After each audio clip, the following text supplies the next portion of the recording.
الرحمن الرحیم 10، 11 اور 12 محرم کے دن حضرت امام حسین نے یہ تسبیح پڑھی۔ جس گھر میں یہ تسبیح پڑھی جائے گی اس گھر کا بچہ بچہ ارب پتی بن جائے گا، بے شک آزما لیجئے۔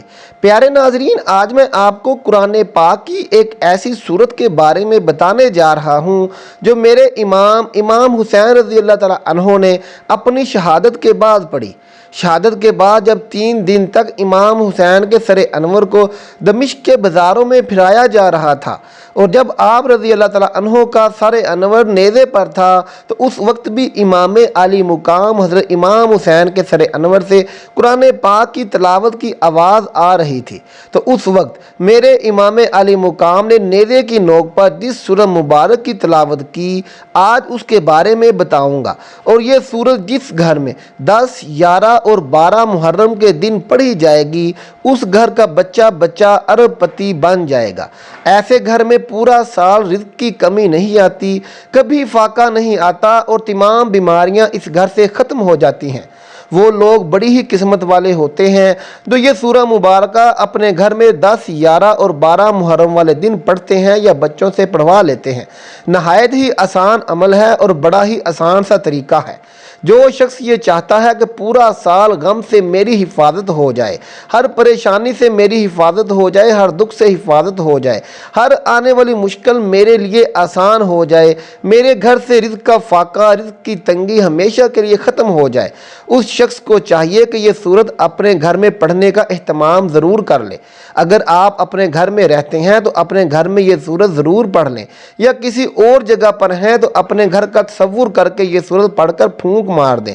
انشاءاللہ اس عمل کی اتنی تاثیر ہے اور ایسی طاقت ہے، کیونکہ یہ سورت ہے جس کے بارے میں امام حسین رضی اللہ تعالیٰ عنہ خود فرماتے ہیں کہ جو بھی شخص یہ سورت پڑھتا ہے اللہ تبارک و تعالیٰ اس کو تمام فتنوں سے محفوظ فرما دیتا ہے۔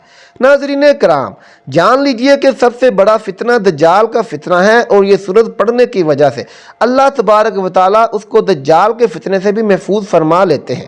یہ سورت ایسی ہے کہ اگر کوئی شخص اس کو پڑھ لیتا ہے تو قرض کی ادائیگی میں آسانی ہوتی ہے۔ اللہ تعالیٰ اس سورت کے پڑھنے والے کی ایسی غیبی مدد فرماتا ہے، کیونکہ یہ سورت اس کے پڑھنے والے اور جس نے کربلا کی سرزمین پر اپنا تن من دھن سب کچھ قربان کر دیا تھا، انہوں نے یہ سورت نیزے کی نوک پر چڑھ کر بھی پڑھی تھی۔ اس لیے یہ سورت اتنی پیاری ہے کہ مفسرین اور صوفیاء کرام فرماتے ہیں کہ جو بندہ بھی یہ سورت پڑھتا ہے تو اللہ تبارک و تعالی ہمیشہ کی محتاجی سے اس کو محفوظ فرما لیتا ہے۔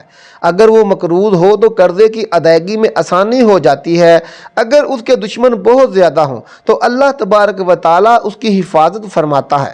ہمیشہ امام حسین کی طرح زندگی کے ہر میدان میں اس سورت کو پڑھنے والے کو کامیابی نصیب ہوتی ہے، اور اسی طرح ہمیشہ کے لیے غربت کا خاتمہ ہو جاتا ہے، ظالم سے ہمیشہ کے لیے نجات مل جاتی ہے۔ اگر کوئی عورت حاملہ ہے، حمل کے ساتھ ہے، اس کے پیٹ میں بچہ ہے تو اس کی حفاظت کے لیے یہ بہت ہی مؤثر صورت ہے۔ اور ایک بزرگ کا قول تو یہ بھی ہے کہ اگر کوئی شخص مسجد کے اندر بیٹھ کر خلوص نیت کے ساتھ اس صورت کو پڑھے اور اس کے بعد ایک سجدہ کرے، پھر سجدہ ریز ہو کر اللہ تبارک و تعالیٰ کے حضور اپنی کسی بھی حاجت کے لیے، خاص طور سے قرض کے خلاصی کے لیے دعا کرے تو اگلے ہی دن اس کے قرضے کا انتظام ہو جاتا ہے۔ اور ہر صورت میں ایک جمعہ سے دوسرا جمعہ نہیں گزرتا، یعنی ایک سے دوسرا ہفتہ نہیں گزرتا، 8 دن نہیں گزرتے کہ اللہ تبارک و تعالیٰ اس کی ہر مشکل کو آسان فرما دیتا ہے۔ ناظرین کرام، اسی طرح جب کوئی شخص محرم الحرام کی 10، 11 اور 12 تاریخ کو یہ سورت پڑھے گا تو اللہ تبارک و تعالیٰ اس بندے کی ہر مشکل کو آسان فرما دے گا۔ اور یہاں یہ بھی بتاؤں کہ امام علی مقام امام حسین رضی اللہ تعالیٰ عنہ کی تلاوت کو کسی بھی حال میں مت چھوڑنا، اور رب کی بارگاہ میں سجدہ کسی حال میں نہ چھوڑنا۔ جان جاتی ہے تو چلی جائے، سب کچھ قربان کرنا پڑ جائے تو کر دینا، لیکن ایمان کو نہ جانے دینا، قرآن کو نہ جانے دینا۔ ایمان کے ساتھ، قرآن کے ساتھ، نماز کے ساتھ، سجدوں کے ساتھ اپنی پیشانیوں کو ہمیشہ تر رکھنا، قرآن پاک کی تلاوت سے ہمیشہ اپنی زبان کو تر رکھنا۔ دنیا میں بھی عزت ملے گی اور کل قیامت کے دن بھی عزت ملے گی۔ پیارے ناظرین،